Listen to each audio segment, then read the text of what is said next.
السلام عليكم أخواتي، نتمنى أنكم تكونوا بخير وعلى خير. مرحبا بكم في فيديو جديد. اليوم غنقدم لكم بوب كورن بخمس نكهات مختلفة، كل وحدة كتنسيك في الأخرى. ما عليك إلا تبعي الفيديو حتى الآخر باش تعرفي على هاد المكونات أو الإضافات اللي كنضيفوها للبوب كورن أو الفشار اللي كيكونوا متوفرين في أي دار. كما عودتكم دائما وصفاتي كيكونوا ساهلين واقتصاديين وعلى قد الجيب. فقط تبعوا معايا الفيديو حتى الاخر باش تفرحوا وليداتكم وعائلتكم. لما لا؟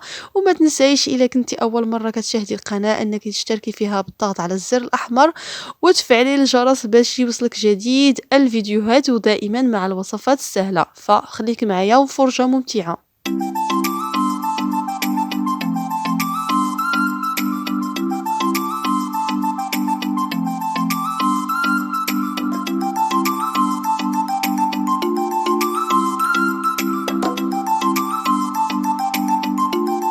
بسم الله على بركة الله. فالطريقة باش تصاوبوا الفشار فكنظن اغلبيتكم كيعرفوها، ولكن لا بأس بالتذكير. فكاينين اخوات مبتدئات، في اناء كيكون اكيد غيكون واسع شي شويه، غنديروا تقريبا ما يعادل 2 ملاعق الى او اقل ملعقه ونصف من الزيت على حسب كميه الفشار.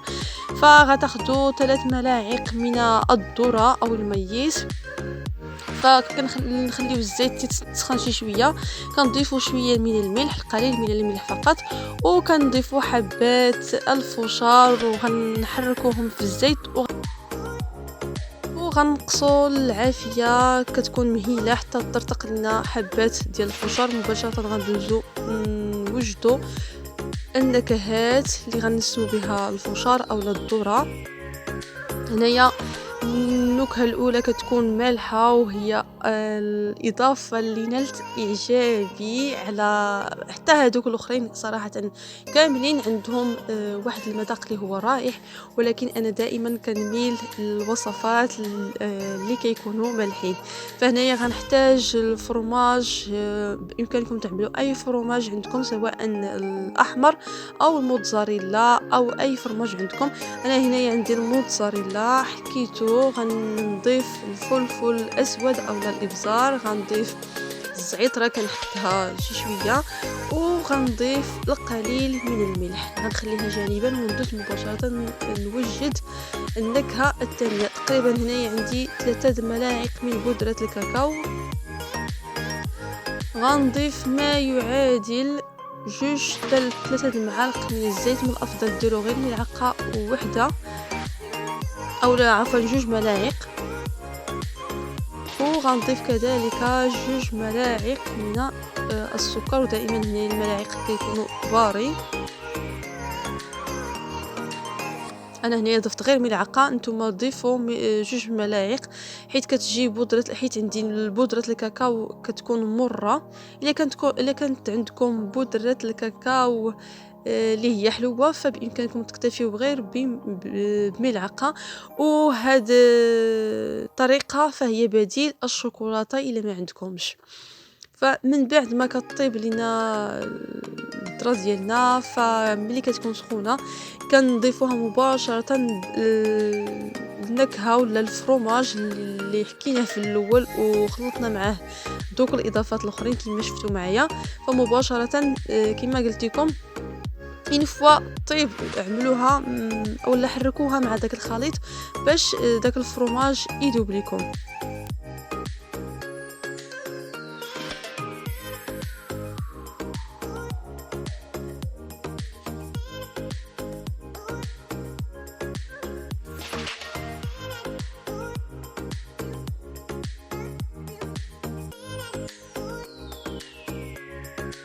عندي كميه ديال الذره قسمتها على حساب النكهات اللي عندي. فهي الكميه الثانيه غنضيف ليها كما قلت لكم بديل الشوكولاته. الا عندكم شوكولاته بامكانكم انكم تذوبوها مع القليل من عفوا الحليب باش تجيكم سائله نوعا ما. ومن بعد ملي كتخلطوها مع الفشار او الذره فدغيا كيتغطاو دوك الحبات بالشوكولاته.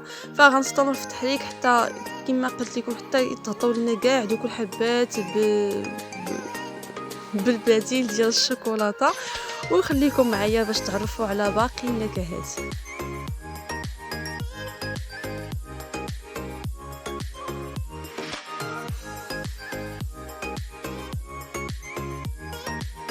والنكهة الثالثة غتاخدو اي بسكويت كيبغيوه وليداتكم. انا هنايا عملت لي ايو، بامكانكم تعملوا الاوريو او كما قلت لكم اي بسكويت كيشابه الاوريو. فطحنتو انا ولا ضربتو غير بالدلاك هكاك حتى تفرتت. نتوما بامكانكم تطحنوه، غنضيف ليه ملعقه من الزيت، وهنايا بامكانكم تعويض الزيت بالزبده، كل واحد وشنو كيبغي. وكذلك الا بغيتو غتاخدو قطعه من الشوكولاته البيضاء وتذوبوها وتضيفوها لهذا الخليط. فانا هنايا صراحه ما غاديش نعملها لحقاش هاد الكميه ما عنديش ما عندناش الاطفال في الدار باش ياكلوا ياكلوا هاد الفشار.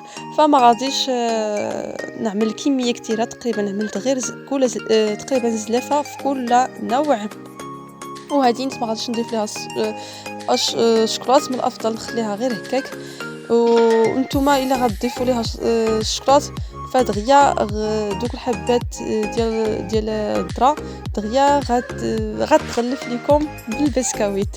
نتمنى انني نوصل الفكره كما هي، ونوصيكم كذلك تبقوا معايا باش تشوفوا النكهه الثالثه وكذلك عفوا النكهه الرابعه والخامسه اللي هي ديال الكراميل.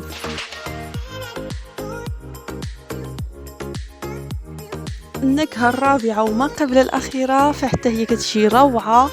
غتضيفوا ملعقة كبيرة من الحليب المجفف، ملعقة كبيرة من السكر الخشن، وغتخلطوهم غتضيفوا مباشرة من بعد ما كطيب الذرة ديالكم عفوا.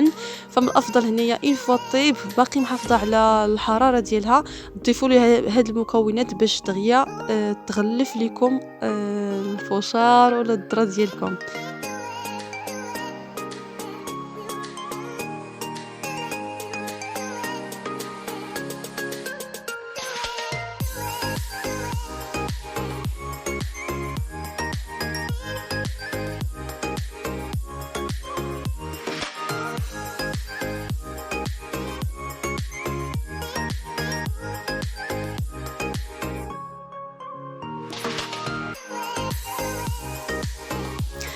اما الطريقه باش غنصوبوا الكراميل فهي كتجي سهله، ما غاديش تحتاجوا لا حليب لا كريمه لا زبده.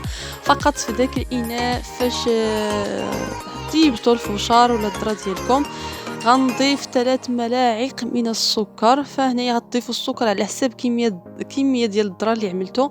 انا هنايا كما كتشوفوا الكميه ماشي قليله بزاف وماشي عاوتاني كثيره، فغنبقى نحرك هنايا غير سرعت لكم الفيديو. من بعد ما ترتقوا الحبات كنعمل العافيه على نار مهيله وكنضيف دوك الملاعق من السكر. وهنا ضفت واحد ملعقه اخرى، كنبقى نستمر في التحريك كما كتشوفوا راه بدا السكر كيذوب، يعني حصلنا على الكراميل. فكنبدا نحرك بسرعه باش دوك الحبات ديال الفشار اولا الذره يتغلفوا لنا بالكراميل. فما كاين ما اسهل من هذه الطريقه صدقوني. فقط غير خليو العافيه تكون مهيله باش ما يتحرقش لكم السكر وباش تحصلوا على نتيجه اللي كتكون رائعه، وباش تحصلوا كذلك على فشار اللي كيكون مقرمل، يعني واحد القرابشه اللي كتكون عنده رائعه بحال اللي كيتباع على برا. فالى هنا كنوصل لختام الفيديو. ما تنساوش انكم تخليوا لي لايك والملا تعليقاتكم وارائكم، وكذلك تبارطاجيو الوصفه مع الاهل والاحباب. وما بقى لي الا نقول لكم تهلاو ليا في راسكم ولا فيديو جديد ان شاء الله. السلام عليكم.